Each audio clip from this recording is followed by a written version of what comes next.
Hello friends, पिछले lecture में हमने डिस्कस किया था ideal gas off ideal mixing. Ideal mixing कैसे होता है आइडियल गैस के लिए, ठीक है। चलो अब हम देखते हैं क्वेश्चन जो प्रीवियस ईयर में पूछा गया है, वो नेट का क्वेश्चन हम सोल्व करते हैं, ठीक है। चलो, जो ये शीट है आपको पीडीएफ में मिल जाएगी ग्रुप में, वो आप इसमें देख लेना, ठीक है। तो इसमें फर्स्ट क्वेश्चन पूछा गया है जो है नेट 2011 का, नेट 2011 का फर्स्ट क्वेश्चन। उसमें पूछा गया है कि for system of constant composition the pressure is given by, pressure पूछा है, प्रेशर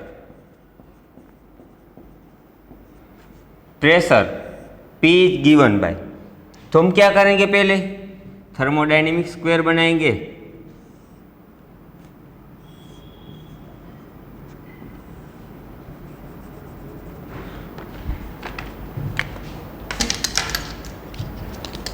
यहां पर क्या आएगा, S P V T U H A और G ये आएगा।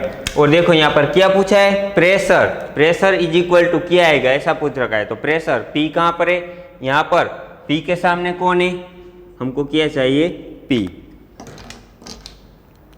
P चाहिए हमको, इज इक्वल टू, तो देखो P के सामने कौन है, V, दोनों तरफ V रख दो,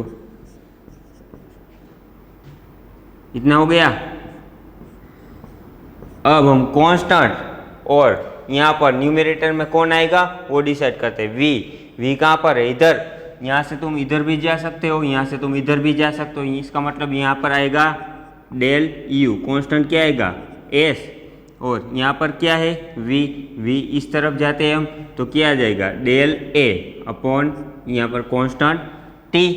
चलो अब बात करते हैं साइन की, यहाँ पर क्या है V कहाँ ले जाता है P के पास, लेकिन जैसे एरो आ रहा है उसी की अपोजिट डायरेक्शन में ले जाता है, तो साइन कैसा आएगा, नेगेटिव साइन, ये पूछा है। और ऑप्शन में आपको दे दिया गया है, ऑप्शन ए है आपका minus del U upon del S at constant V, B option है minus del U upon del V at constant S, C option है del V upon del S at constant T, और D option है del U upon del V at constant T। तो देखो यहाँ पर answer कौन सा आएगा, यहाँ पर देखो P इज इक्वल टू ये भी होता है और ये भी होता है, तो ऑप्शन में देखो कौन सा वाला है, UVS, यहाँ पर है UVS माइनस, तो यहाँ पर भी माइनस है, इसका मतलब आंसर ये, जो ये दूसरा है वो ऑप्शन में नहीं दिया गया है, ठीक है। तो ये आपका आंसर, यानी कि जो फर्स्ट क्वेश्चन है हमारा उसका आंसर क्या होता है, बी आता है। चलो सेकंड क्वेश्चन,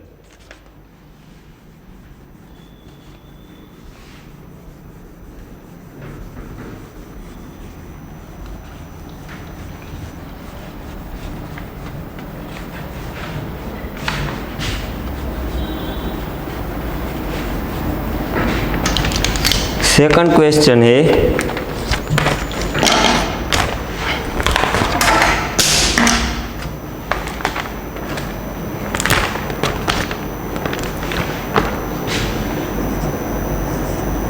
वो पूछा गया है जून 2012 में। क्या पूछा है देखो, an ideal gas was subject to a reversible adiabatic expansion, then initial volume was restored by reversible isothermal compression if Q denoted heat added to the system and W the work done by the system, then यहाँ पर देखो work done by the system बोला है, यानी कि W क्या आ जाएगा less than 0 और हीट क्या हो जाएगी लेस देन 0, तो यानी कि यहाँ पर ऑप्शन आएगा A, यानी कि दूसरा का आंसर क्या होता है ए ऑप्शन। आप इस शीट में क्वेश्चन देखते जाना और सॉल्यूशन करते जाना, ठीक है। चलो तीसरा क्वेश्चन, क्वेश्चन थर्ड क्वेश्चन में क्या पूछा है, indicate which one of the following relation is not correct, not correct पूछा है। तो ये रिलेशन हम निकालेंगे किससे? थर्मोडायनेमिक स्क्वायर से।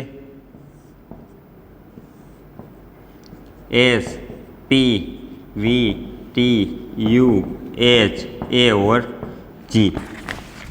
अब देखो यहाँ पर फर्स्ट ऑप्शन दिया है minus del T upon del V at constant S is equal to del P upon del S at constant we.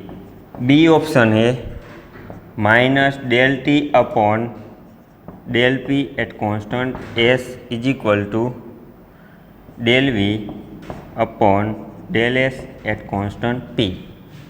C option है minus del S upon del V at constant T is equal to del P upon del T at constant we. Fourth option है minus del S upon del P at constant T is equal to del V upon del T at constant P. अब देखो इसमें से कौन सा relation correct है वो हमको देखना है। तो यहाँ पर देखो पहला हम देखते हैं, यहाँ पर टी से वी की ओर जाना है। यहाँ का मतलब क्या हुआ? टी से वी, तो ये एरो ऐसे लगा तो ये एरो भी ऐसे ही लगेगा, यानी कि यहाँ पर क्या होगा? Del T upon del V is equal to यहाँ पर क्या होगा? Del P upon del S. Constant कौन डिसाइड करेगा? टी। तो टी कहाँ ले जाता है? एस के पास, लेकिन नेगेटिव। यहाँ पर पी है, पी कहाँ ले जाता है? वी के पास, और साइन कैसी आएगी? पॉजिटिव। अब इस साइन को हम इसको दे दे क्या? कोई दिक्कत? Minus del P upon del V S, ऐसा ऑप्शन है ये। देखो यहाँ पर चाहे ऐसे रख लो चाहे ऐसे कर दो। देखो यहाँ पर T V S minus sign del P upon del S at constant V, del P upon del S at constant V. इसका मतलब ये ऑप्शन सही है। हमने पूछा है कि गलत कौन सा है, तो हमको गलत पता करना है। ठीक है, चलो ऑप्शन बी देखते हैं। यहाँ पर क्या है? टी से पी जाना है, टी से जाना है आपको पी, यानी कि दोनों एरो ऐसे लगेंगे। तो यहाँ पर देखो del T upon del P is equal to यहाँ पर क्या आएगा? Del V upon del S, del V upon del S. देखो यहाँ पर टी है, टी कहाँ ले जाता है? एस के पास, लेकिन नेगेटिव साइन। और वी कहाँ ले जाता है? वी ले जाता है पी के पास, लेकिन नेगेटिव साइन, अब यहाँ पर देखो दोनों तरफ नेगेटिव साइन आई, यहाँ पर सिर्फ एक ही तरफ नेगेटिव साइन है, एक तरफ पॉजिटिव है। इसका मतलब ये गलत है। तो आपका आंसर हो जाएगा क्वेश्चन थर्ड का, कौन सा आंसर है? बी। क्वेश्चन थर्ड का बी आंसर। ठीक है, चलो आगे बढ़ते हैं।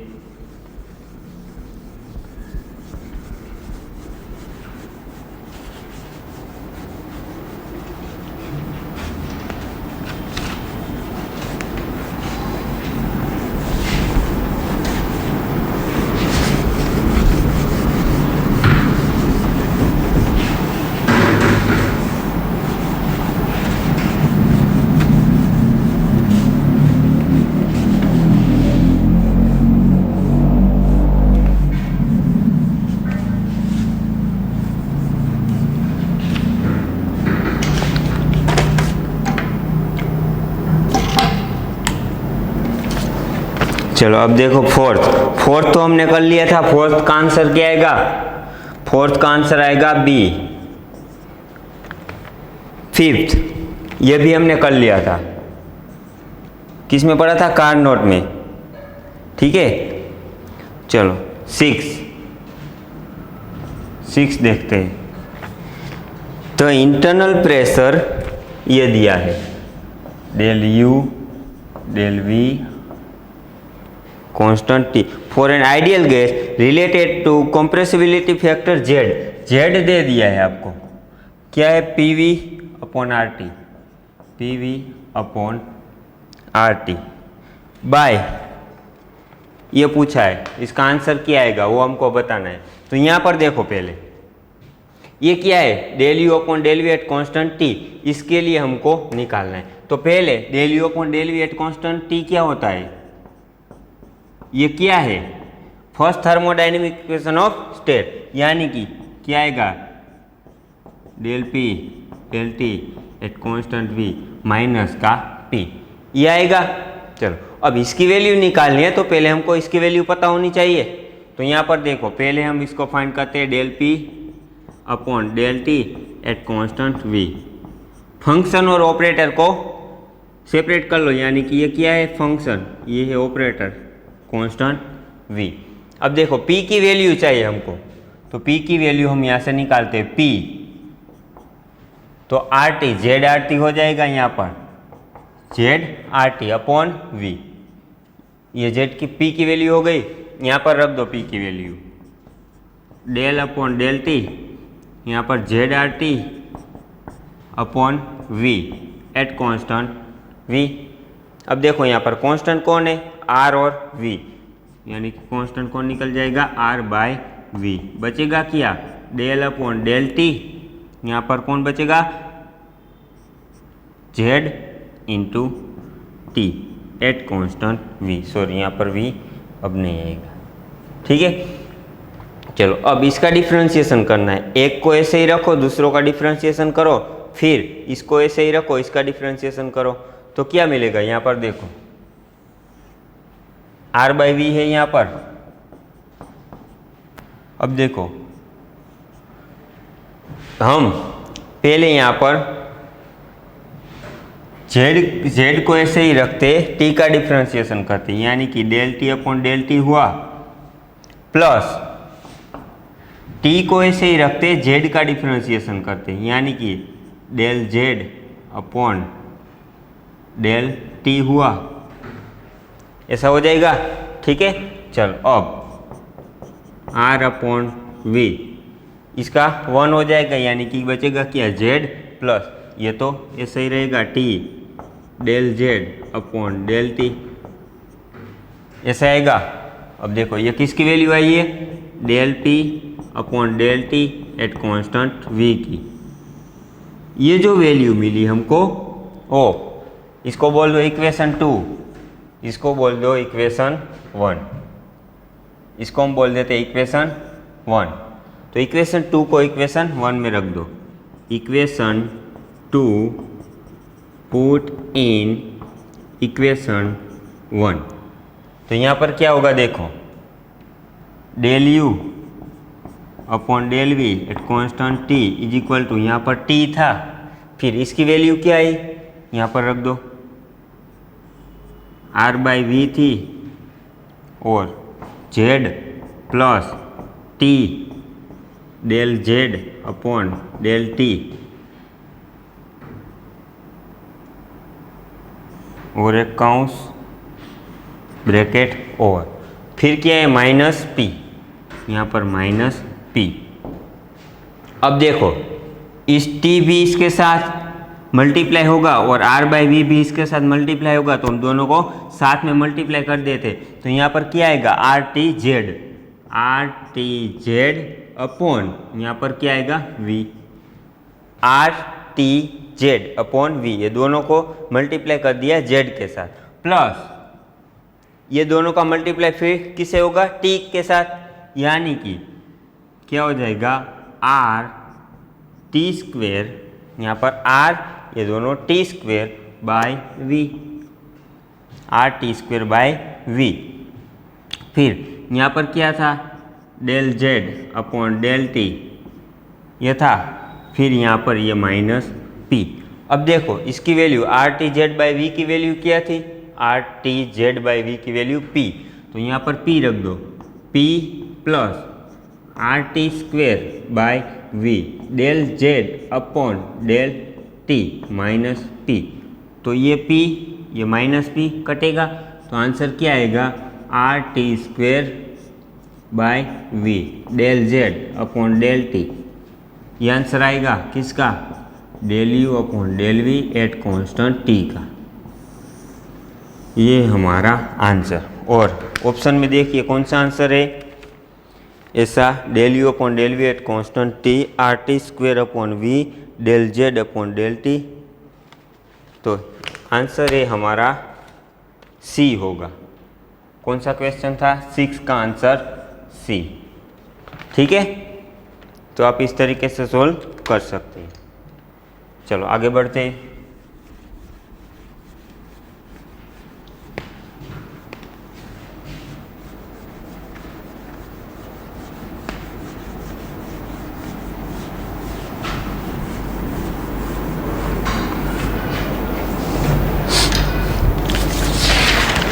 Question 7।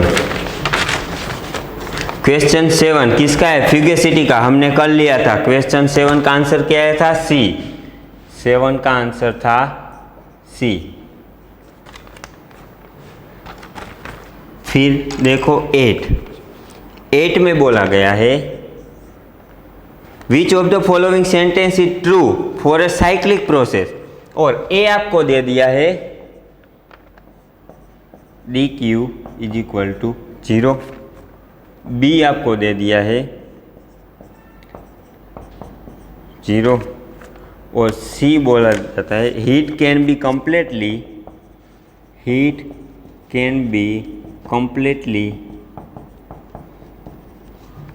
completely converted into work।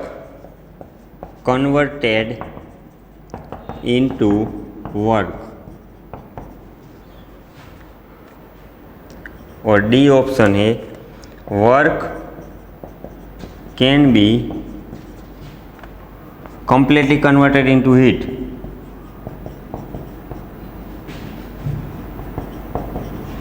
converted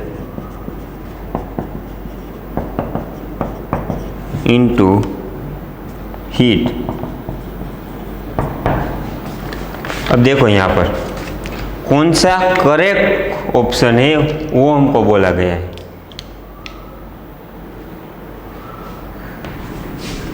चलो सोल्व करो इसे।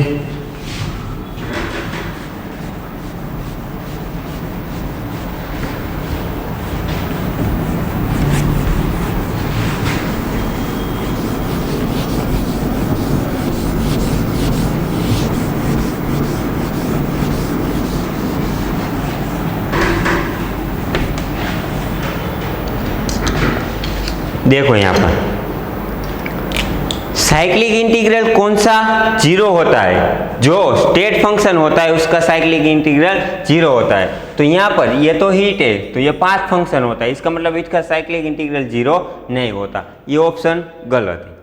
देखो ये क्या है? वर्क भी क्या होता है? पाथ फंक्शन होता है, तो इसका भी साइक्लिक इंटीग्रल 0 नहीं होता। अब ये देखो heat can be completely converted into work. Heat आप जो अगर यहां पर हम बात करते हैं कि हमने यहां से कुछ हीट दी, यहां से कुछ हीट दी, तो जो यहां जितनी हीट दी है वो सारा वर्क में कन्वर्ट नहीं होती। जितनी हीट दी है वो सारी वर्क में कन्वर्ट नहीं होती। हमने कार्नोट में देखा था कि अगर यहां से हम कुछ हीट दे रहे तो कुछ वर्क होता है और कुछ हीट वेस्ट निकल जाती है। तो इसका मतलब क्या हुआ कि heat can be completely converted into work. तो ये गलत हो गया।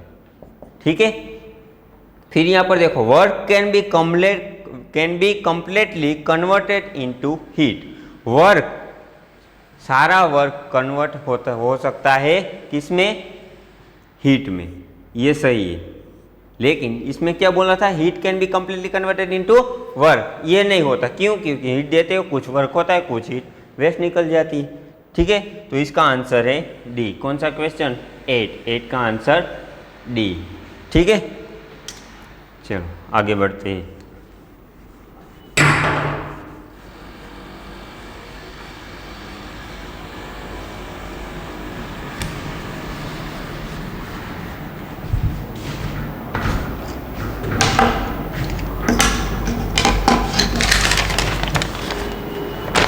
क्वेश्चन 9। क्वेश्चन नंबर 9 में पूछा गया the correct thermodynamic relation among the following.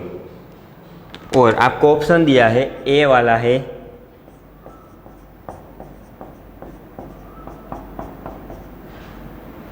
और बी ऑप्शन है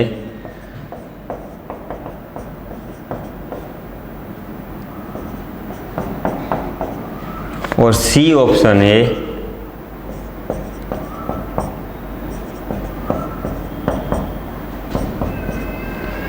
डी ऑप्शन है।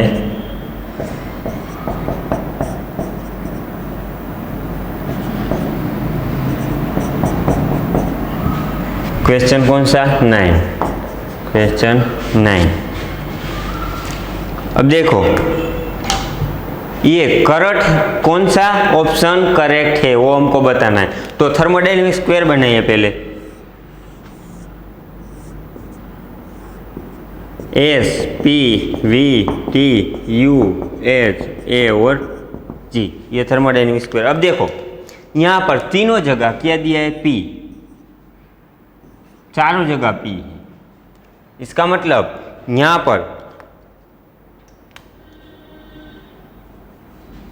पर देखो, यहाँ कर दो एस कर दो। यहाँ पर देखो तीनों जगह P दे दिया है, तो हम पहले लेते हैं P इज इक्वल टू क्या होगा। तो P कहाँ पर है, P कहाँ पर, यहाँ कहाँ ले जाता है, V के पास। तो दोनों तरफ V रख दो। अब देखो V कहाँ पर है, इधर, इस साइड भी आप जा सकते हैं, इस साइड भी आप जा सकते हैं। पहले हम यहाँ पर जाते हैं तो क्या हो जाएगा, डेल यू कॉन्स्टेंट एस, यहाँ पर जाते हैं तो डेल ए कॉन्स्टेंट क्या आएगा, टी। ठीक है, चलो अब साइन v कहाँ पर है, इधर कहाँ ले जाता है, p के पास, लेकिन ऑपोजिट डायरेक्शन में जा रहा है एरो की, तो माइनस साइन, यहाँ पर भी क्या आ जाएगा, माइनस साइन। तो अब देखो ऑप्शन में p इज इक्वल टू, अब देखो इस माइनस को हम p को दे दे तो माइनस p हो जाएगा। तो यहाँ पर क्या बचेगा, del U upon del V at constant S is equal to del A upon del V at constant T. Minus इसको दे दिया, अरे दे सकते हैं ना, इज इक्वल टू ए, दोनों इक्वल है इसलिए माइनस इसको भी दे सकते हैं। तो यहाँ पर minus P is equal to, देखो ऑप्शन में ऐसा कोई ऑप्शन है, del U upon del V at constant S, del U upon del V at constant S is equal to minus P. यहाँ पर देखो del U upon del V at constant S is equal to minus P. तो इसका मतलब हमारा answer है ए। ऐसा option नहीं होगा, देखो del H upon del V at constant S है यहाँ पर, नहीं है। यहाँ पर देखो del G upon del V है यहाँ पर, नहीं है। इसका मतलब del A upon del V at constant T आना चाहिए तो होगा। यहाँ पर भी माइनस एस है तो ये भी नहीं होगा, ये भी नहीं, ये भी नहीं, ये भी नहीं। तो हमारा आंसर ए। क्वेश्चन 9 में आंसर क्या आता है, ए।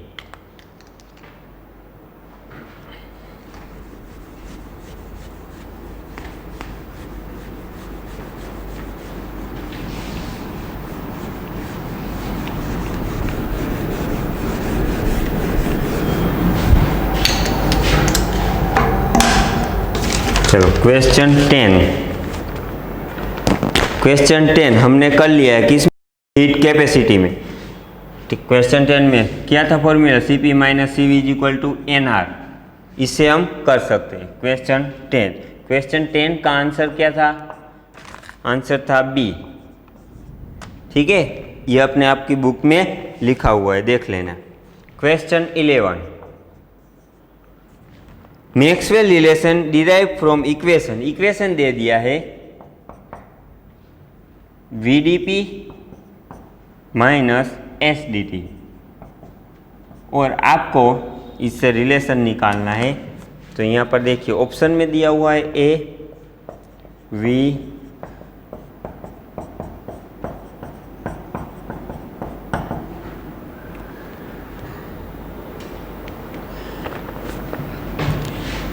B दिया हुआ है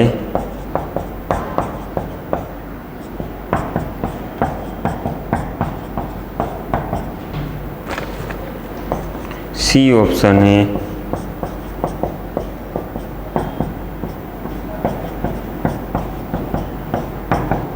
चलो इसमें से आंसर आ जाएगा, डी को लिखने की जरूरत नहीं। ठीक है, यहाँ पर देखिए पहले देखो, यहाँ से हम दूसरी तरीके से इसको भी निकाल सकते हैं। देखो हम पहले इस टर्म की बात कर रहे हैं, हम पहले इस टर्म की बात कर रहे हैं, तो इसको हम 1 नंबर बोल देते, इसको 2 बोल देते। तो यहाँ पर मैं अगर बोलूँ कि फर्स्ट का फर्स्ट तो आपको V लेना है, अगर बोलूँ फर्स्ट का सेकंड तो आपको DP लेना है। ठीक है इतना, चलो यहाँ पर निकालो फर्स्ट का फर्स्ट, तो ये क्या हो जाए, ये क्या है सेकंड। तो मैं अगर बोलूँ कि सेकंड का फर्स्ट, सेकंड का सेकंड, तो आपको DT लेना है। अगर सेकंड का फर्स्ट बोलूँ तो S लेना है। ठीक है, चलो देखो यहाँ पर हम पहले इसका रिलेशन ये निकालते, ये वाला इस साइड वाला, तो फर्स्ट का फर्स्ट इसका मतलब v, तो डेल v, सेकंड का सेकंड यानी कि dt, कांस्टेंट जो फर्स्ट में बचा है वो यानी कि p, ठीक है, इज इक्वल टू, यहां पर माइनस है तो माइनस रख दो। अब देखो, अब हम फर्स्ट इसको बोलेंगे और सेकंड इसको बोलेंगे, क्यों? क्योंकि इसका रिलेशन अब निकाल रहे हैं हम। तो यहाँ पर फर्स्ट का फर्स्ट इसका मतलब डेल एस, सेकंड का सेकंड इसका मतलब डीपी, कांस्टेंट में क्या आएगा, जो फर्स्ट का बचा हुआ है वो टी। हमने क्या बोला कि अगर हम पहले इस टर्म का रिलेशन निकालते पहली वाली, तो इसको हम बोल देते हैं 1, इसको हम 1 बोल देते, इसको 2 बोल देते। तो अगर मैं बोलूँ का फर्स्ट का फर्स्ट तो आपको v लेना है, अगर मैं बोलूँ फर्स्ट का सेकंड तो आपको dp लेना है। सेकंड का फर्स्ट यानी कि s, सेकंड का सेकंड यानी कि dt। देखो यहाँ पर पहले हमने फर्स्ट का फर्स्ट लिया यानी कि डेल v, फिर सेकंड का सेकंड यानी कि dt, फर्स्ट का कांस्टेंट यानी कि यहाँ पर क्या बचा p लेना है, ठीक है। अब देखो यहाँ पर तो dp नहीं आएगा, यहाँ पर कांस्टेंट में थोड़ी ना dp आता है, तो यहाँ पर हमने dp नहीं लिया, सिर्फ क्या लिया, p लिया। अब देखो हम बात करते हैं इस टर्म की, तो इसको हम फर्स्ट बोल देते, इसको सेकंड बोल देते। फर्स्ट का फर्स्ट, सेकंड का सेकंड यानी कि dp, फर्स्ट का कांस्टेंट यानी कि t। अब देखो ऑप्शन में ऐसा ऑप्शन है हमारा कोई, यहाँ पर देखो del V upon del T at constant p, del S upon del P at constant t, ये ऑप्शन नहीं है। दूसरा देखो del P upon del V at constant t, ऐसा ऑप्शन नहीं है। अब यहाँ देखो del V upon del T at constant p है और minus del S upon del P at constant t, तो ये हमारा आंसर। देखो ये आ गया। आपको क्या याद रखना है, अगर आप फर्स्ट टर्म के लिए निकाल रहे हैं तो फर्स्ट का फर्स्ट, सेकंड का सेकंड, पहला का कांस्टेंट, फिर दूसरी टर्म के लिए निकाल रहे हैं तो इसको फर्स्ट बोल दो, इसको सेकंड बोल दो, यानी कि फर्स्ट का फर्स्ट, सेकंड का सेकंड, फर्स्ट का कांस्टेंट, यानी कि यस तो यूज हो गया तो कांस्टेंट में टी ही आएगा, ठीक है। तो इस तरीके से आप इजीली निकाल सकते हैं रिलेशन को, वरना आपको सबको चेक करना पड़ेगा थर्मोडायनेमिक स्क्वायर में रख के। इस तरीके से भी आप देख सकते हो। चलो 11 में कौन सा आंसर आया, सी। चलो अब आगे बढ़ते हैं।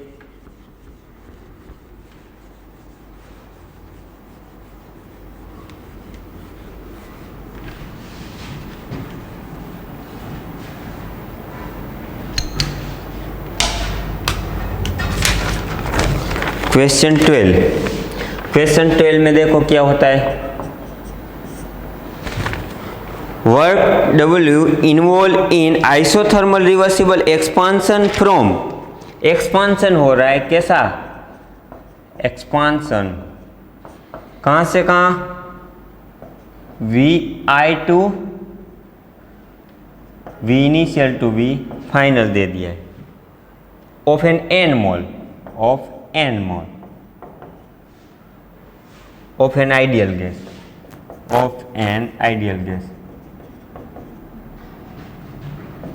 तो इसमें बोल रहा है कि इसकी फॉर्मूला बताओ, फॉर्मूला कौन सी आएगी, इसकी फॉर्मूला बताइए। तो एक्सपांसन हुआ है, इसका मतलब जो वर्क होगा वो क्या होगा, नेगेटिव ही होगा।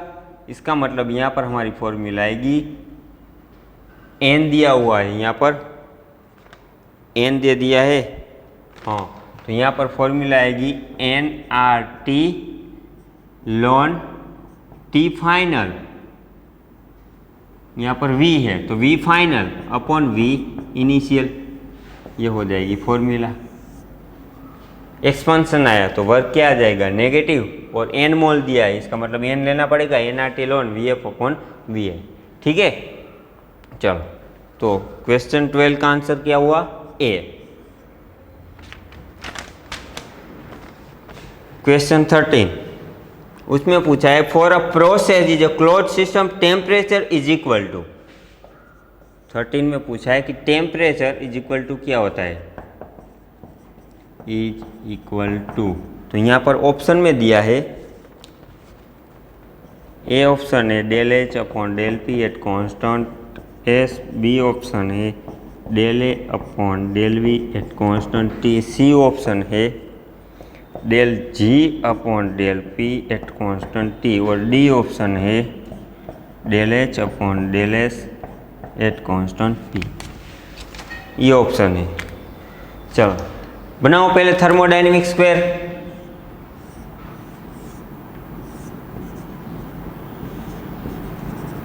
S P V T U H A और यहाँ पर जी। टी चाहिए हमको, टी इज इक्वल टू क्या होगा ये पूछ रहा है। तो देखो टी कहाँ पर है, यहाँ पर, वो कहाँ ले जाता है, एस के पास, तो दोनों तरफ एस लगा दो पहले।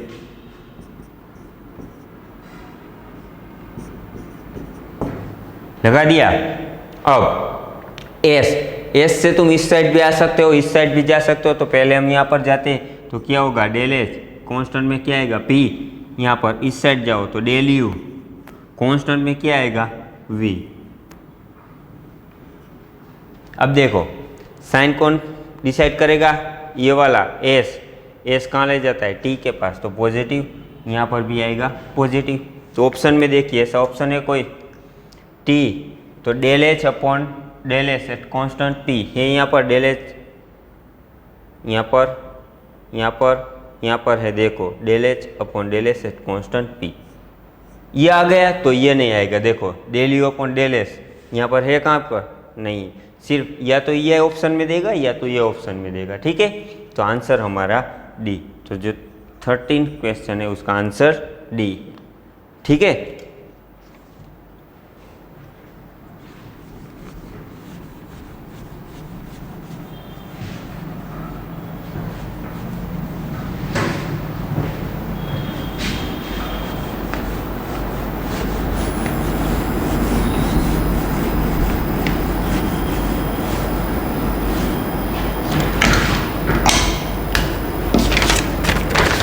क्वेश्चन 40। चलो उसमें क्या बोले थे, exact differentiation D F of a state function of F X Y among the following is.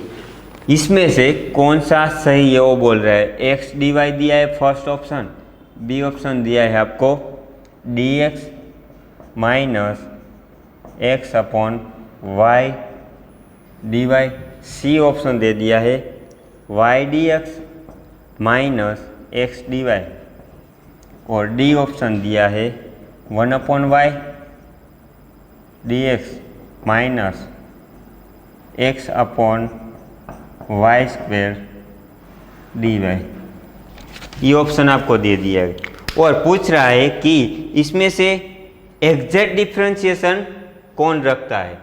या आपका ऑप्शन सी, ए, बी और डी, एग्जैक्ट डिफरेंशिएशन। तो हमने पढ़ा था कि पास पास वाला दूर दूर वाला, तो यहाँ पर देखो पास पास वाला दूर दूर वाला, देखो यहाँ पर तो ऐसी कोई पॉसिबिलिटी ही नहीं है, तो इसका मतलब ये ऑप्शन तो आएगा ही नहीं। यहाँ पर भी देखो सिर्फ और सिर्फ डी एक्स है, यहाँ पर कोई वैल्यू नहीं दिए, तो ये भी नहीं आएगा। बचा ये दोनों, तो ये दोनों को हमको चेक करना पड़ेगा। तो पहले यहाँ पर देखो ऑप्शन सी को हम पहले रखते हैं। तो देखो यहाँ पर पास पास वाला दूर दूर वाला, यानी कि ये दूर वाला ये भी दूर वाला, तो ये इसका डिफरेंशिएशन ये करेगा, और पास पास वाला इसका मतलब एक्स का डिफरेंशिएशन डी एक्स करेगा। तो यहाँ पर देखो डेल अपॉन डेल एक्स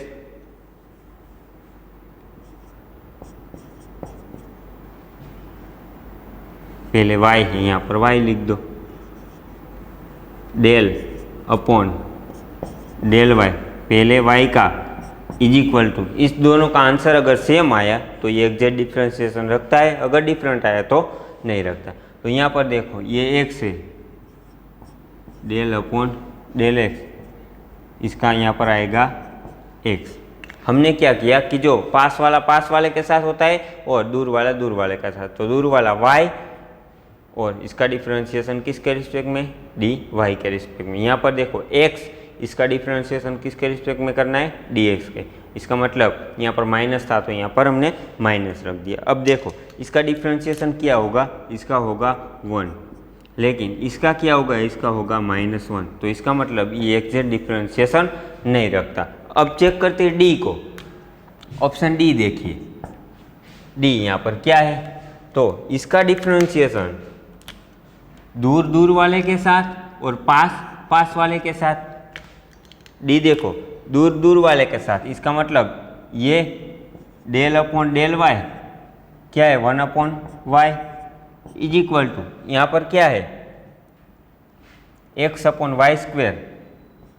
इसका डिफरेंशिएशन किसके रिस्पेक्ट में करना है, x के, यानी कि डेल अपॉन डेल एक्स क्या है यहाँ पर, -x/y²।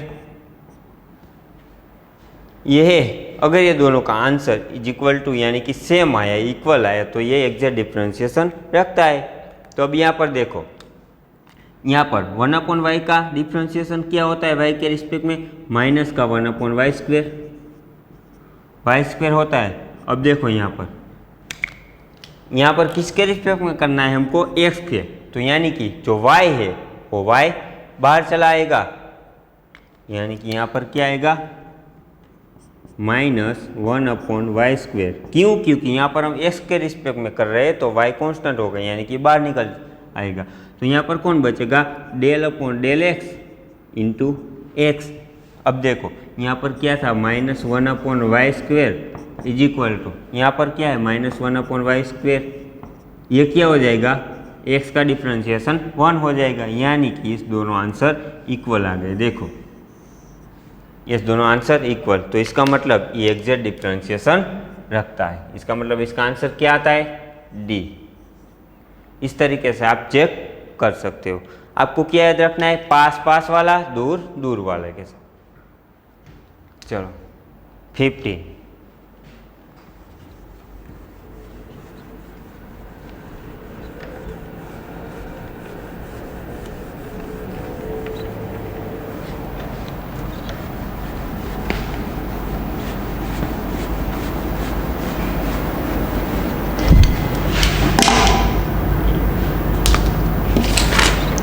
क्वेश्चन 50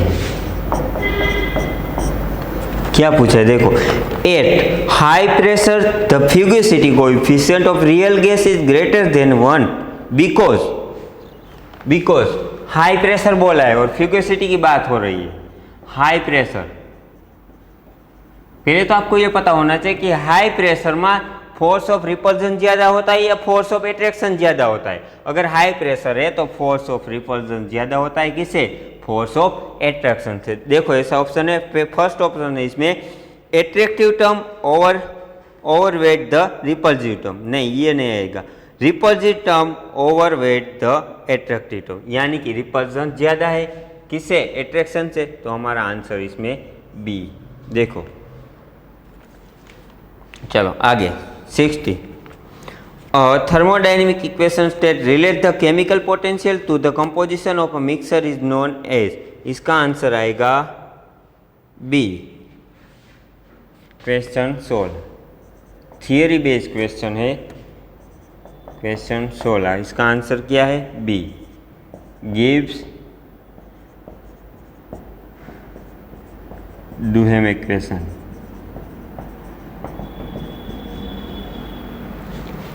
चलो आगे क्वेश्चन 17, क्वेश्चन 17 देखो क्या पूछा है, the pressure P if the pressure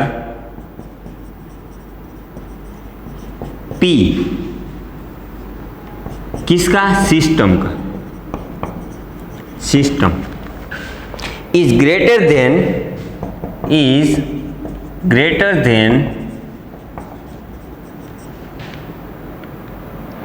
then the pressure surrounding से।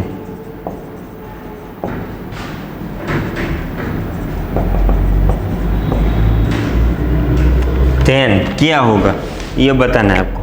यहां पर देखो द प्रेशर P सिस्टम का ज्यादा है किसे, सराउंडिंग से। इसका मतलब अगर हम एक एग्जांपल लेके इसको समझे कि यहां पर देखो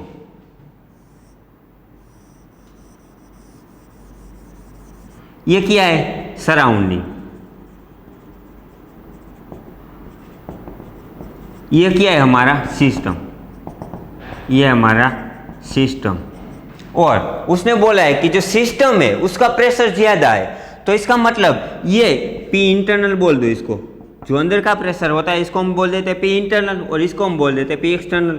तो ये प्रेशर ज़्यादा होता है तो ये प्रेशर के हिसाब से यहाँ से प्रेशर ज़्यादा होता है तो यहाँ पर कुछ वर्क होगा, यानी कि यहाँ से प्रेशर अगर ज़्यादा है तो ये पिस्टन है अपने आप ऊपर चला जाता है। प्रेशर इंटरनल का ज़्यादा है किसे, एक्सटर्नल से, यानी कि सराउंडिंग का कम है, सिस्टम का ज़्यादा है। तो यहाँ अगर प्रेशर ज़्यादा है तो ये सिस्टम काम करेगी किस पर, सराउंडिंग के ऊपर। अगर सराउंडिंग का प्रेशर ज़्यादा होता तो ये सराउंडिंग काम करेगी किस पे, सिस्टम पे। लेकिन यहाँ पर बोल दिया है कि सिस्टम का जो प्रेशर है वो ज़्यादा है सराउंडिंग से। इसका मतलब क्या हुआ, सिस्टम काम करेंगी सराउंडिंग से, यानी कि जो ये सराउंडिंग या बाउंड्री है वो अप चली जाएगी, यानी कि क्या होता है, सिस्टम बाय द सिस्टम होता है, work on by the system. तो ऑप्शन में देखिए जो फर्स्ट ऑप्शन आपको दे दिया है उसमें बोला गया work done on the system by the surrounding. इसका मतलब क्या हुआ, work done on the system by the surrounding. इसका मतलब यह हुआ कि सराउंडिंग से हम कुछ वर्क सिस्टम पे कर रहे हैं, तो यानी कि ए ऑप्शन गलत है आपका, ए ऑप्शन गलत है। बी देखो, work is done on the surrounding by the system, system के द्वारा सराउंडिंग पे काम किया जाता है। इस केस में क्या है, सिस्टम के द्वारा हम काम करते हैं किस पे, सराउंडिंग पे। इसका मतलब हमारा आंसर है बी। ठीक है, अगर सराउंडिंग का प्रेशर ज्यादा दिया होता किसे, सिस्टम से कम, सिस्टम का प्रेशर कम दिया होता, सराउंडिंग का ज्यादा दिया होता, तब ऑप्शन ए आता आपका, work is done on the system by the surrounding. लेकिन यहाँ पर क्या है, सिस्टम का ज्यादा है सराउंडिंग से, तो आंसर आएगा हमारा बी। चलो आगे बढ़ते हैं।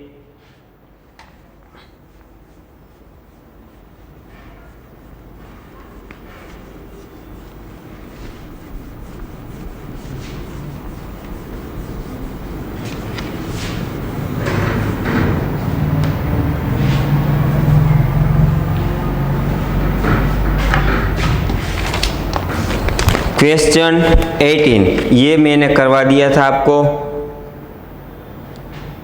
क्वेश्चन 18 ये मैंने जब हम कंसेप्ट पढ़ रहे तब करवा दिया था। इसका आंसर आता है सी, ये आप देख लेना। अब क्वेश्चन 90, क्वेश्चन 90 उसमें पूछा है कि del H upon del P at constant T has a dimension of, इसकी डायमेंशन क्या होगा। तो देखो ये क्या है, पहले आपको ये पता होना चाहिए, ये second thermodynamic equation of state, del H upon del P at constant T क्या आता है, minus T del V upon del T at constant P minus का प्लस का वी, ये आता था इक्वेशन। अब देखो डायमेंशन पूछा है, इसका मतलब इसका डायमेंशन होता है वॉल्यूम। तो क्वेश्चन 90 ऑप्शन क्या है इसका, ऑप्शन बी वॉल्यूम। ठीक है, चलो question 20, question 20 for ideal gas eight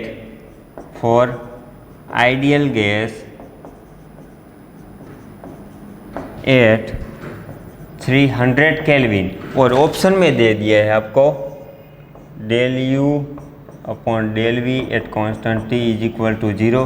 B option दिया है U T V is equal to 0। C option आपको दे दिया है H T P is equal to 0, और डी ऑप्शन दिया है G T P is equal to 0। देखो यहाँ पर हमने पढ़ा था, देखो बी ऑप्शन देखो यू टी वी, ये 0 होता है आइडियल गैस के लिए, नहीं होता है। ये देखो del H upon del T at constant P is equal to 0, ऐसा होता है, नहीं होता है।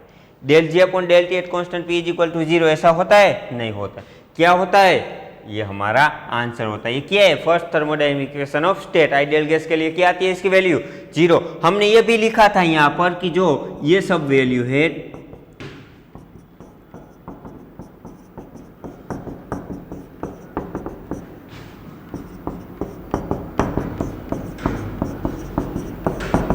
ये सब 0 आती है। किसके लिए? आइडियल गैस के लिए। आइडियल गैस में ये सारी वैल्यू 0 आती है। तो देखो यहाँ पर del U upon del V at constant T, तो यहाँ पर यही है 0। इस यहाँ पर देखो del H upon del P है कहाँ पर? Del H upon del T है, del G upon del P है, लेकिन ये नहीं है। एच वी टी है यहाँ पर? नहीं है। यू पी टी है यहाँ पर? नहीं है। तो इसका मतलब ये क्या आंसर है? ए। तो 20 का आंसर है आपका ए। मैंने बोला था कि आपको याद रखना है, ठीक है? ये डायरेक्ट क्वेश्चन आप सॉल्यूशन कर सकते हैं।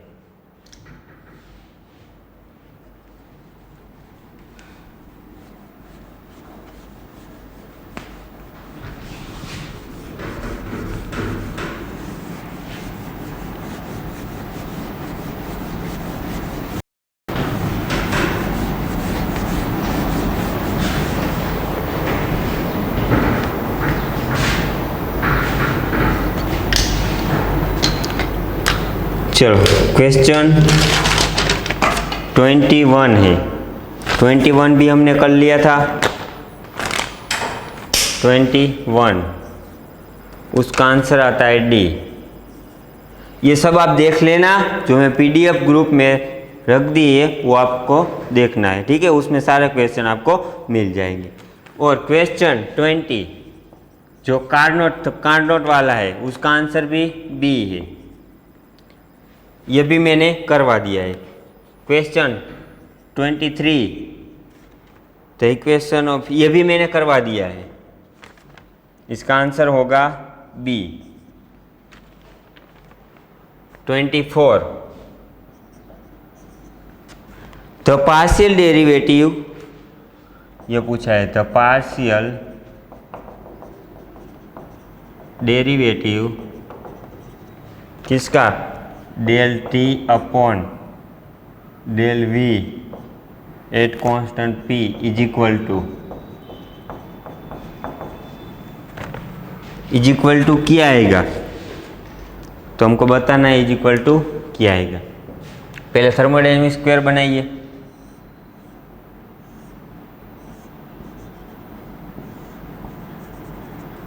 S P V T U H A और यहाँ पर जी। अब देखो कहाँ से कहाँ गए? टी से वी जाना है, टी से जाना है वी। यहाँ से हम लेफ्ट राइट टू लेफ्ट गए तो यहाँ पर भी राइट टू लेफ्ट ही जाना है, ठीक है? तो इसका मतलब यहाँ पर क्या होगा? Del T upon del V is equal to, यहाँ पर क्या होगा? Del P upon del S. अब बात आती है कांस्टेंट टी। टी कहाँ ले जाता है? एस के पास, लेकिन एरो की अपोजिट डायरेक्शन में ले जाता है, तो साइन कैसा आएगा? नेगेटिव। अब यहाँ पर देखो पी, पी कहाँ ले जाता है? वी के पास, लेकिन पॉजिटिव। अब देखो यहाँ पर del T upon del V at constant P चाहिए, यहाँ तो हमको एस मिल गया। एस नहीं चाहिए हमको, क्या चाहिए? पी चाहिए, पी। तो इसको हम सिर्फ और सिर्फ उल्टा कर दे, यानी कि डेल वी से टी की ओर जाए। पहले हम कहाँ से कहाँ गए थे? टी से वी की तरफ गए थे, लेकिन हमको आंसर नहीं मिला, तो इसका रिवर्स कर दो। यानी कि अब पहले टी से वी की ओर जा रहे थे, अब वी से टी की ओर जाइए, तो इसका एरो भी ऐसे करना पड़ेगा, ऐसे। तो अब देखो एस से पी की ओर जाना है, एस से पी की ओर इज इक्वल टू, यहाँ पर क्या होगा? वी से टी की ओर, वी से टी की ओर। अब देखो यहाँ पर एस कहाँ ले जाता है? टी के पास। साइन कैसी आएगी? पॉजिटिव, क्योंकि एरो की साइड में ही जा रहा है। और यहाँ पर वी कहाँ ले जाता है? पी के पास, लेकिन साइन कैसे आएगी? नेगेटिव। क्यों? क्योंकि यहाँ पर एरो की अपोजिट डायरेक्शन में ले जाता है, तो यहाँ पर साइन नेगेटिव। अब देखो मिल गया हमको del V upon del T at constant P. यहाँ पर क्या है? T V P constant. देखो कॉन्स्टेंट मिल गया हमको। अब देखो इसको हम पलट देते हैं, तो इसका मतलब क्या हुआ? Del S upon del P at constant T is equal to, इसको हम पलट देते हैं तो क्या हो जाएगा? Del T upon del V at constant P. ये हो जाएगा, इसको भी साथ साथ पलट दो, पी एस टी। अब देखो यहाँ माइनस तो रहेगा ही, ठीक है। तब देखो ऑप्शन कौन सा है ऐसा, कौन सा क्वेश्चन था, 24। देखो ये माइनस को इसको दे दिया, तो इसका मतलब del P upon del S is equal to क्या हो जाएगा, del T upon del V at constant P. Option है हमारा ए, ऑप्शन ए। और एक बार देख लो इस क्वेश्चन को, अगर एग्जाम में आपको कंफ्यूज करने के लिए ऐसा क्वेश्चन पूछा जाए तो हमने पहले क्या किया, हम टी से वी की ओर जाना है तो हम पहले गए टी से वी की ओर, लेकिन यहाँ पर कांस्टेंट में एस आ रहा था लेकिन हमको चाहिए था पी। तो क्या करना है, अगर पहले आप टी से वी गए थे तो दूसरे क्वेश्चन में हम जाते हैं वी से टी की ओर, यानी कि इसको उल्टा कर दे, रिवर्स कर देते, वी से टी की ओर जाते। तो यहाँ पर हम वी से टी की ओर गए तो यहाँ पर एस से पी की ओर, तो यहाँ पर टी आएगा, यहाँ पर पी आएगा, लेकिन हमको चाहिए del T upon del V चाहिए, तो इसको हम पलट देते हैं, यानी कि del T upon del V at constant P. यहाँ पर नेगेटिव साइन था तो यहाँ पर रहने दिया, इसको भी हमने पलट दिया, यानी कि del P upon del S at constant T. अब देखो इस साइन को इसको दे दो तो भी कोई दिक्कत नहीं है, तो इसको साइन को हमने इसको दे दिया, ये का मतलब del A P upon del S at constant T minus का is equal to del T upon del V at constant P. तो आंसर है हमारा ए, ठीक है। चलो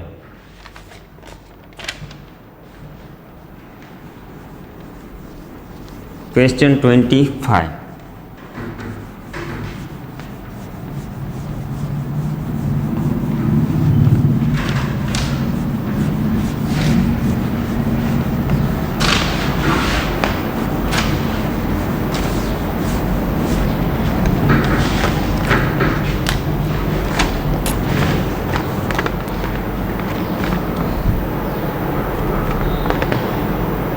तो minimum work required by engine, ये भी हो गया था 25 वाला, उसमें आंसर आता है B. 26 the correct statement for a cyclic thermodynamic process. Correct statement बताना है आपको। ए दिया हुआ है D Q is equal to 0, B दिया हुआ है W is equal to 0, C दिया हुआ है D U is equal to 0 और डी दे दिया है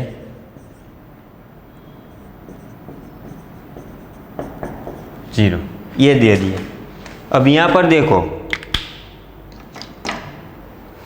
यहाँ पर ये क्या है, ये है पाथ फंक्शन, इसका साइक्लिक इंटीग्रल 0 नहीं होता। ये देखिए वर्क है, इसका भी साइक्लिक इंटीग्रल 0 नहीं होता। ये क्या है, वी स्टेट फंक्शन है, लेकिन ये पाथ फंक्शन आ गया तो इसका भी साइक्लिक इंटीग्रल 0 नहीं होता। सिर्फ बचा कौन, ये स्टेट फंक्शन है, जो स्टेट फंक्शन है उसका साइक्लिक इंटीग्रेशन 0 होता है, यानी कि इसका आंसर है सी, 26 का सी। अब देखो 27 फ्यूगेसिटी वाला है, 27 ये भी हमने कर लिया था। 27 जब फ्यूगेसिटी का कंसेप्ट पढ़ रहे तब हमने कर लिया था, इसका आंसर आता है बी। अब देखो 28 आपको एक इक्वेशन दे दी गई है, D G is equal to V D P minus S D T plus F D L, और आपको ऑप्शन में दे दिया है A del S upon del L P T is equal to minus del F upon del T P L. B option दिया है del S upon del L P T is equal to del F upon del V P L. C option दे दिया है del S upon del L P T is equal to del V upon del T P L. Fourth नहीं लिखना है क्योंकि answer इसमें 3 में से ही है। ठीक है।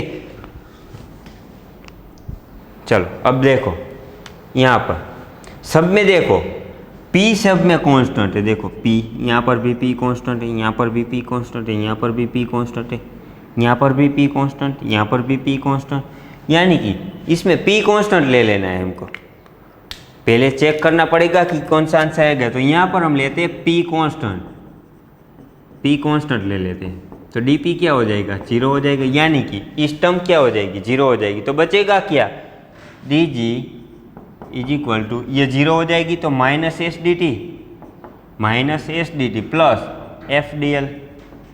अब देखना, अब हमने पढ़ा था क्या, इसको पहले 1 बोल दो, इसके लिए पहले निकालना, इसको 2 बोल दो। तो फर्स्ट का फर्स्ट, सेकंड का सेकंड, फर्स्ट का कांस्टेंट। अब देखो यहाँ पर क्या हो, माइनस तो है ही, फर्स्ट का फर्स्ट यानी कि एस, सेकंड का सेकंड यानी कि डेल एल, फर्स्ट का कांस्टेंट यानी कि टी, और P तो हमने यहाँ पर कांस्टेंट लिया ही है तो इसको ही रखना ही है आपको, ठीक है। इज इक्वल टू, अब देखो इसको 1 बोल दो, इसके लिए निकालना है, इसको 1 बोल दो, इसको 2 बोल दो। फर्स्ट का फर्स्ट यानी कि F यानी कि डेल F, सेकंड का सेकंड यानी कि DT, यहाँ पर DT, फर्स्ट का कांस्टेंट यानी कि L, और यहाँ पर P तो कांस्टेंट है ही। देखो ऐसा ऑप्शन है कहीं पे, ऐसा ऑप्शन कहीं पे है, del S upon del S. और इस साइन को आप इससे भी रहने दो, यहाँ पर भी रहने दो, या इसको दे दो, कोई दिक्कत नहीं है। इस साइन इसको दे दी तो क्या हो जाएगा, del F upon del T L P. यहाँ पर देखो ऑप्शन में कौन सा है, del S upon del S, del S upon del L, P T constant ये भी है, इज इक्वल टू माइनर, यहाँ पर माइनस है, del F upon del T, constant में एल और पी, कांस्टेंट में एल और पी। तो इसका मतलब हमारा आंसर है ए। देखो ये वाला नहीं आएगा, क्यों, देखो del S upon del L, del S upon del L, T P constant है, del F upon del V, del F upon del T है। अगर डेल टी होता तो आंसर आता, लेकिन यहाँ पर डेल वी है, इसका मतलब ये आंसर भी गलत है। इसको देखो, del S upon del L constant P T ये सही है, is equal to del V upon del T, यहाँ तो डेल एफ आया है, इसका मतलब ये भी गलत है। आंसर हमारा ए, ठीक है। चलो 29,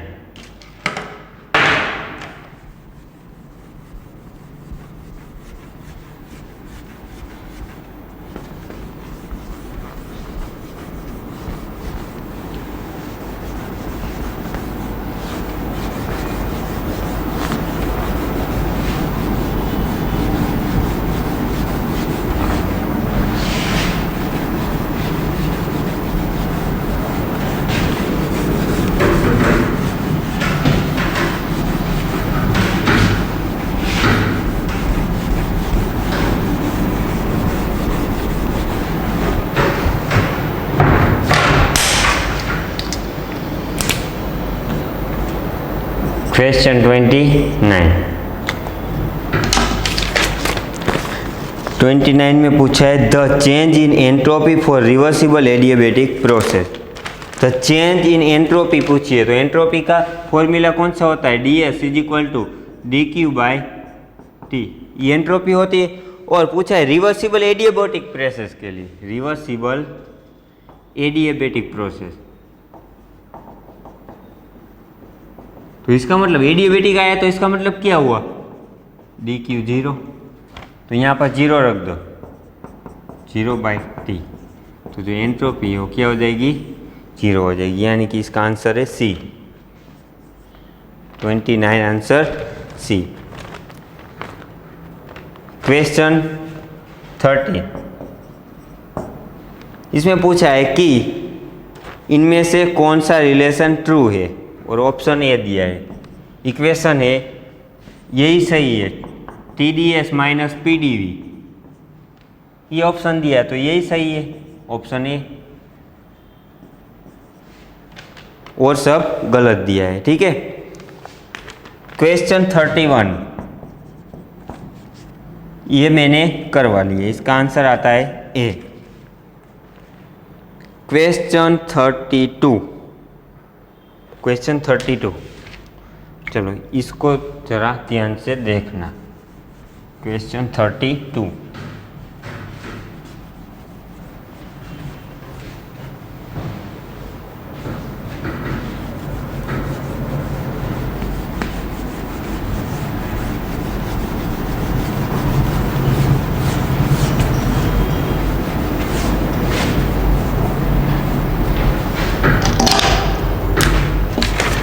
क्वेश्चन 32 में बोला गया है a sample of 2 moles of O2।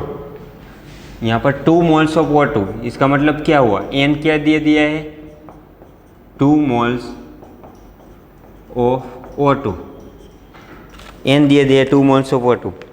Assuming ideal, assume करना है आपको ये आइडियल एट 500 केल्विन टेम्परेचर। इसका मतलब T1 कितना है, 500 kelvin, is expanded from 5 litre to 50 litre.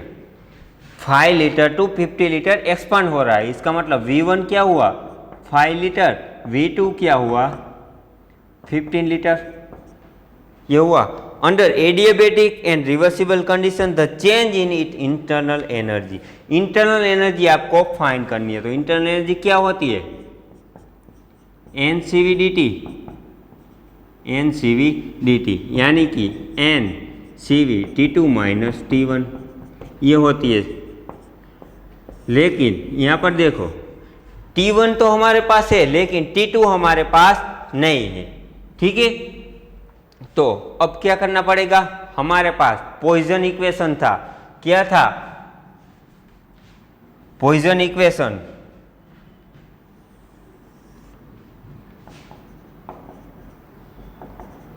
Poison equation.